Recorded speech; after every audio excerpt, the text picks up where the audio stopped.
There comes a time and a place where all things end. It may not seem so, but the lucky ones are those who know when that day will come. Maybe you'll learn via phone call, that blunted, sterile effect of a voice on the other line revealing that your life has a definite expiry. Maybe you'll take the easier option and set the date yourself, fearful of the real and the suffering we tend to occur within its walls. If not, give it time. You were born to meet your maker, but the anticipation never killed anyone. Wouldn't you want to be informed? Most people are aware of the fact that everything dies, eventually. Some are more in tune with the certainty and finality of that fact than others, the rest having a fleeting thought now and again only to be stifled by the various things they do to distract themselves from their slow crawl into the grave.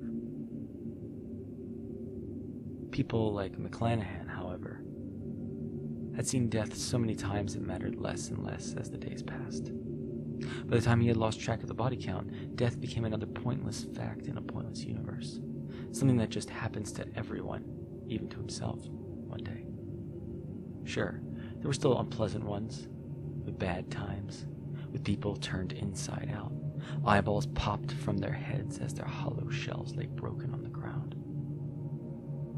These things were wiped clean with time and extensive therapy, not to mention the occasional forget-me-now. Through all those gruesome shows, those brilliant bloodbaths, Marcus McClanahan had seen it all and took it in stride. It was the only option, burning bridges and moving forward. Bridges being mounds of the dead, the once friends, those familiar faces gone but for the bits of carbon that would go on to grace the lungs of some emphysematic somewhere, sometime. Legacy immortalized in a fit of racking coughs, an unpleasant but apt way to honor the ephemeral and meaningless existence of Foundation personnel. None of it mattered, because it all had to be done. Not only that, it was routine. Routine. That's the life of a Foundation operative. Put aside all the administrative bureaucracy, all the paperwork and the psych tests, and you'll see thousands of faceless suits that struggle every day to keep the world from falling to pieces. Cogs in the machine of consensus reality, sculpted from fear and the quintessential worldview introduced by the founder mere centuries ago. Only now, the gears were in perpetual disrepair. The machine actively resisted the will of its operators. Marcus had just returned from his nth foray into what they call the field. Real life. Real life. The gritty shit. The things people don't need to see, save for the select few. McClanahan was one of those few. Yesterday, it had been a thing about 3 meters tall, with a head like a bison and reciprocating saws for teeth. Watching it bisect civilians for sport had made the seasoned agent wince for the first time in years. None of them died immediately, but they all eventually died.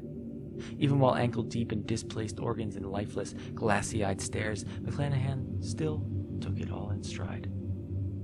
When their caravan had returned on site, the fucker was crammed in the back of an armored vehicle with a canvas bag over its enlarged head, a rejection of nature and reason, wrapped in blood-matted fur.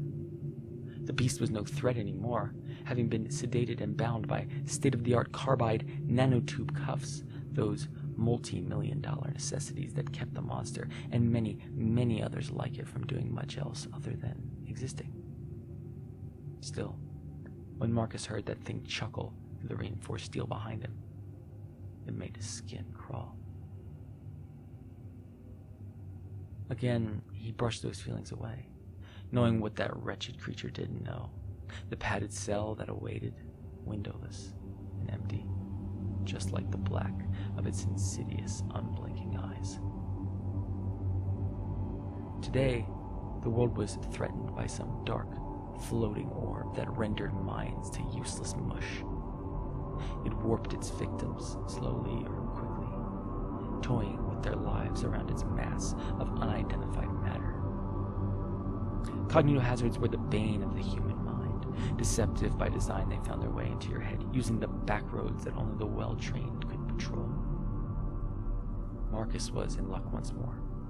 As the featureless sphere hated electromagnets, and EMPs were easily acquirable by Foundation field agents. The altercation proceeded to fizzle out quickly once a few charges had been let off, and the man and his present company were idly bantering and stroking their collected ego the entire ride back. Minimal casualty, record containment time, a welcome change from the Viscera-soaked streets the day prior.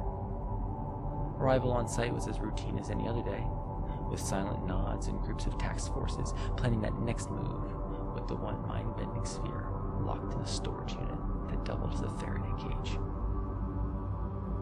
McClanahan's keepers had other plans in store for him than dealing with that, however, as he was soon escorted away from the commotion by security personnel and, none too gently, shoved into one of the Foundation's patented reintegration chambers.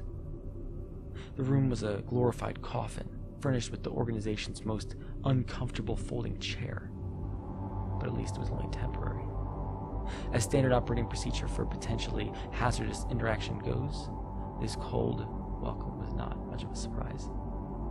It happened every time he returned from dealing with something that could manipulate the thoughts of others. Safety was the name of the game at the Foundation. He sat down at the only seat and waited for it to begin.